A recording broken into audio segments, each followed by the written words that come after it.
Hello student, welcome to fifth lecture of class 10 in Hindi medium. इस lecture में हम बहुपद के शून्य का ज्यामितीय अर्थ के बारे में पढ़ेंगे कि इसका ज्यामितीय अर्थ क्या होता है। देखिए, अगर हम एक रैखिक बहुपद लेते हैं तो रैखिक बहुपद में मान लीजिए माना एक बहुपद पीएस इक्वल टू 2x + 3 है।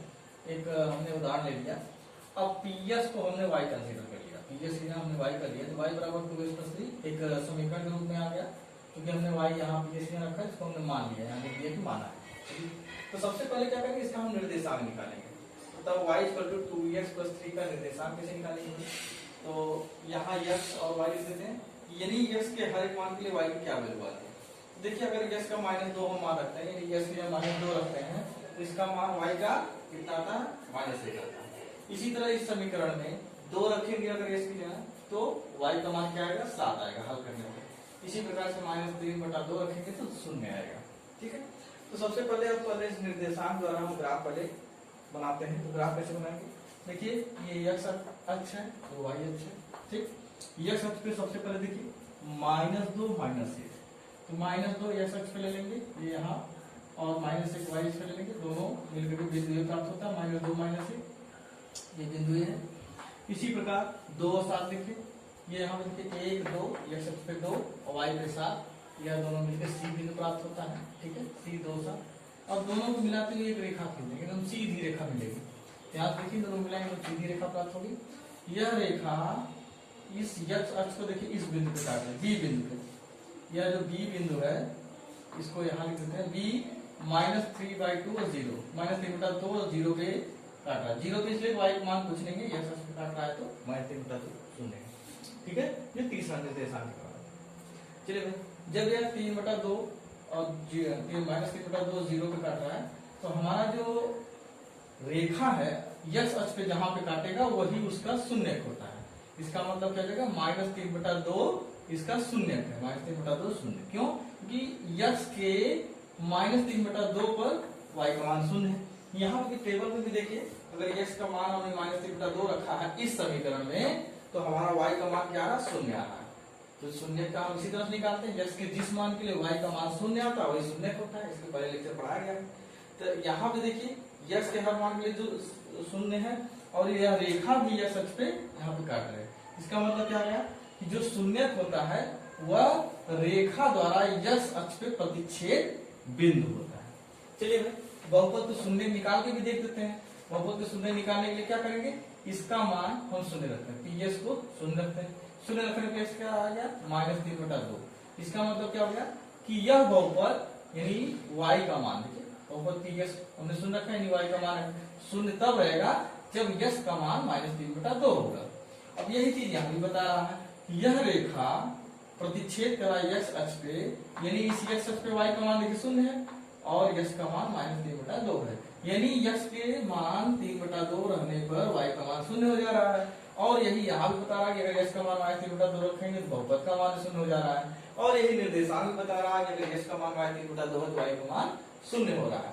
इन सारी चीजों से क्या पता चल रहा है कि यह रेखा x अक्ष पे जहाँ काटती है वही उसका शून्य होता है।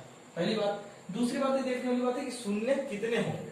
शून्य के लिए क्या होगा, इससे पहले हमने बता रखा था बहुपद की जितनी घात होती है उतने शून्य होते हैं। ठीक है, तो यहाँ देखिए निष्कर्ष हमने लिख रखा है कि रैखिक बहुपद अगर मान लीजिए एक जनरल फॉर्म में ax + b के रूप में हम लेते हैं, जैसे यहाँ 2x + 3 है तो यहाँ देखिए a के रूप में है, b के रूप में है। ठीक है, ax + b के रूप में। तो अगर रैखिक बहुपद को ax + b के रूप में लिखा जाए जहाँ पे a शून्य न हो, तो इसके लिए y = 2x + 3 का ग्राफ एक सीधी रेखा प्राप्त होती है। ठीक है, जो x अक्ष को केवल एक बिंदु -b/a शून्य पर काटती है। अब देखिए -b/a कैसे हो गया भाई, देखिए अगर यहाँ पे 3 है यानी ax + b के रूप में b हो गया, और इधर से डिवाइड करेंगे कितना हो जाएगा, 3/2, और यहाँ देखिए माइनस प्राप्त हो रहा है कि नहीं, तो -3 देखिए यहाँ b का रूप में। ठीक है, यहाँ a का रूप। तो ये -b/a शून्य पर प्रतिच्छेद करती है, इसलिए रैखिक बहुपद ax + b का केवल एक शून्यक होता है, जो y = ax + b का ग्राफ जो सीधी रेखा है और x अक्ष का प्रतिच्छेद बिंदु होता है। तो यह क्या प्राप्त होता है कि कोई भी अगर रैखिक बहुपद है तो उसका सिर्फ और सिर्फ एक शून्यक होगा, और वह शून्यक कौन सा होगा, वह रैखिक बहुपद का जो रेखा है वह रेखा यक्ष अक्ष को जहां पे प्रतिच्छेद करेगी वही बिंदु उसका शून्य होगा। तो अगले में देखिए द्विघात बहुपद। अगर हम द्विघात बहुपद के देखें, मान लीजिए मैंने px बराबर x square minus 3x minus 4 द्विघात बहुपद ले लिए।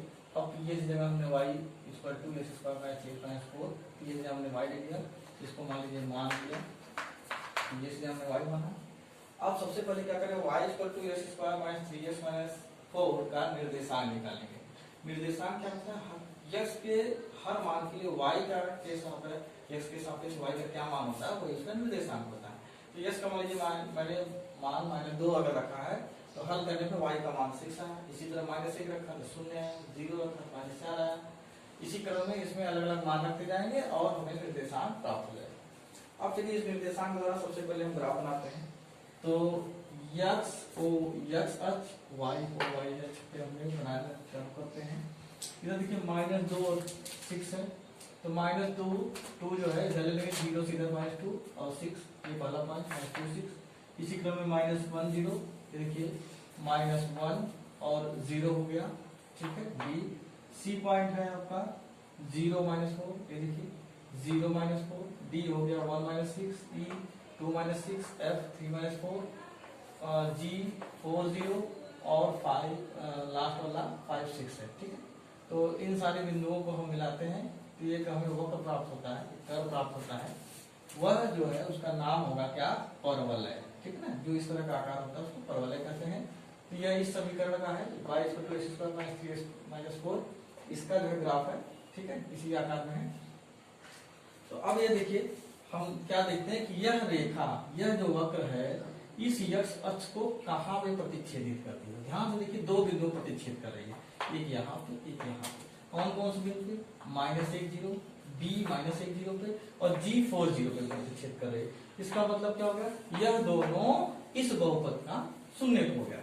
चलिए भाई इसके आधार पर देखिए, हमने जो है यहाँ पे x के मान रखे तो उसके आधार पर क्या, -1 रखने पे y का मान 0 आ रहा था, 4 रखने पे भी 0 आ रहा था। इसका मतलब क्या हो जाएगा, यह इसका शून्य हो जाएगा। अब जरा से इसके आकार के बारे में थोड़ा सा बात करते हैं। क्या है, किसी द्विघात बहुपद का अगर ax² + bx + c इस तरह से दिया हुआ है जहां ये नाटी पर जो दिया है, तो इसके लिए अगर हम y = ax² + bx + c का एक ग्राफ बनाते हैं तो या तो ये u आकार का होगा या उल्टा u आकार का होगा, ठीक है। इस आकार का होगा जिसको परवलय भी कहते हैं, इसका नाम परवलय होगा।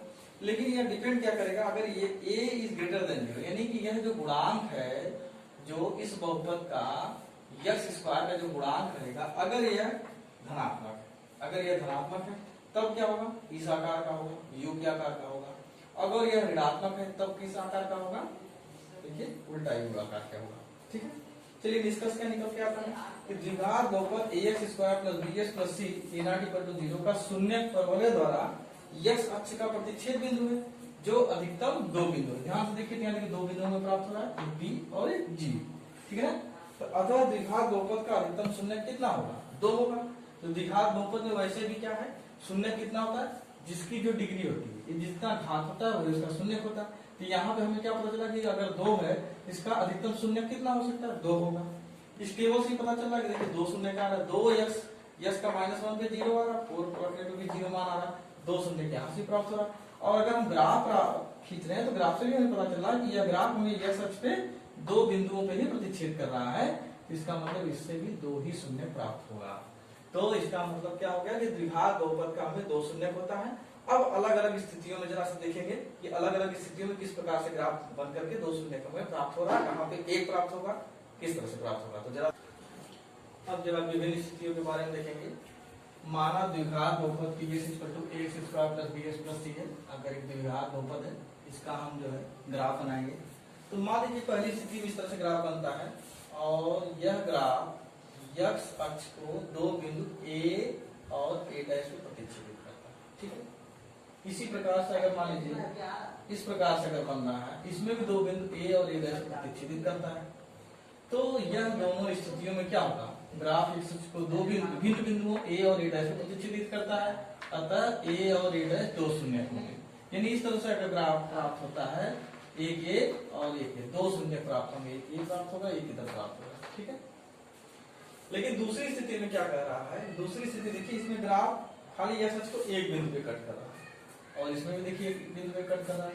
तो एक्चुअली में हो क्या रहा है, अब देखिए इस ग्राफ को अगर धीरे धीरे हम शिफ्ट कर नीचे शिफ्ट करें तो यह क्या होगा, यह बिंदु धीरे धीरे ऊपर शिफ्ट होगा, जैसे नीचे करेंगे ऊपर शिफ्ट होते होते क्या होगा, एक दूसरे पर मिल जाएगा। तो यह बिंदु एक दूसरे से ग्राफ नीचे करने पे यह बिंदु सीधे सीधे यह क्या हुआ, मिल गया है, ए और डैश मिलके एक बिंदु बन गया है। तो यहाँ भी इसी तरह जो है ए और डैश मिलके एक बिंदु का, यानी या तो हमको क्या होगा कि बराबर रहेगा या तो एक शून्य रहेगा, यानी यह सब अक्ष केवल एक बिंदु ए को प्रतिच्छेद करता है, अतः केवल एक शून्य प्राप्त होगा। यानी एक शून्य जो ए है इसको कह सकते हैं कि ए बराबर ए डैश, या दोनों का मान बराबर होगा, दोनों बराबर आ जाएगा, ठीक है। तो यह एक शून्य के रूप में इस ग्राफ को दर्शाता है। तो दूसरी स्थिति है। तीसरी स्थिति में देखिए कि यहाँ पे जो ग्राफ है एक्स अक्ष को कहीं टच ही नहीं कर रहा, कहीं नहीं छू रहा, काट ही नहीं रहा। इसी तरह इसमें भी देखिए, अगर इसमें देखिए यहाँ पे यह कहीं ग्राफ कहीं भी टच नहीं कर रहा, कहीं भी एक्स अक्ष को छू नहीं रहा। इस तीसरी स्थिति में क्या कहेंगे, यानी ग्राफ एक्स अक्ष को नहीं काटता है, अतः कोई शून्य नहीं इसमें, यानी इस परिस्थिति में कोई भी शून्य नहीं प्राप्त होता है। तो इस तरह से तीन स्थितियां बनती हैं द्विघात बहुपद के लिए, जो इस प्रकार। अब त्रिघात बहुपद लेते हैं। ये त्रिघात बहुपद माना x3 - 4x, हमने एक उदाहरण ले रखा है, px के बराबर हमने y मान रखा है, तो y x3 - 4x माना। सबसे पहले निर्देशांक निकालें, y x3 - 4x का निर्देशांक। तो देखिए -2 रखने में मान शून्य आ रहा है, अगर यहाँ -2 रखेंगे तो मान x की जगह -2 रखेंगे तो y का मान शून्य आएगा, -1 रखेंगे 3 आएगा, 0 रखेंगे 0, 1 पे -3 या 2 पे 0। तो इस निर्देशांक के द्वारा सबसे पहले ग्राफ बनाते हैं। देखिए सबसे पहले -2 0, फिर उसके बाद -1 3 0 0 1 -3 2 0। और इसको मिलाएंगे तो एक इस तरह का ग्राफ हमें प्राप्त होता है। अब देखिए ग्राफ को ध्यान से देखने पर स्पष्ट क्या हो रहा है, यह ग्राफ x अक्ष को तीन बिंदुओं पे प्रतिच्छेदित कर रहा है। एक a -2 0, दूसरा देखिए एक c 0 0 और तीसरा e 2 0। तो शून्य क्या हो जाएंगे, a -2 0 ये वाला होगा, और 0 0 और 2 0, यह तीन बिंदु है जो शून्य कहलाएंगे। यानी कि x का जो मान है -2 पे, 0 पे और 2 पे, ठीक है ना। तो यह तीन बिंदु है, किसी मान पे आपका क्या हो जाएगा, यह y का मान 0 होगा। यानी क्या कहेंगे, अर्थात जो शून्य होगा, शून्य यानी x का मान क्या आ जाएगा, -2 0 और 2, यही तीन बिंदु होंगे जिसपे शून्य बिंदु, यह शून्य बिंदु था, और इस शून्य बिंदु के आधार पे हम शून्य क्या कहें, -2 0 0 और 2, यही तीन बिंदु जो x का मान है यही शून्य कहलाएगा। अच्छा देखिए यहाँ टेबल के आधार पर भी देखिए, -2 पे शून्य है, 0 पे भी शून्य है, 2 पे भी शून्य है, यानी कि इस पे भी मान रखने पे आपका आ रहा है, ग्राफ के द्वारा पर भी आ रहा है। तो दोनों से पता चल रहा है कि इसमें शून्य हमारा 3 है। अच्छा देखिए त्रिघात की घात जो 3 होती है, तो मैक्सिमम कितना होगा, 3 इसका शून्य हो सकता है। निष्कर्ष क्या निकलता है, त्रिघात बहुपद ax³ + bx² + cx + d जहां a ≠ 0 का ग्राफ x को तीन बिंदुओं पर प्रतिच्छेदित करता है, अतः त्रिघात बहुपद का शून्य अधिकतम 3 होगा, अधिकतम 3 होगा।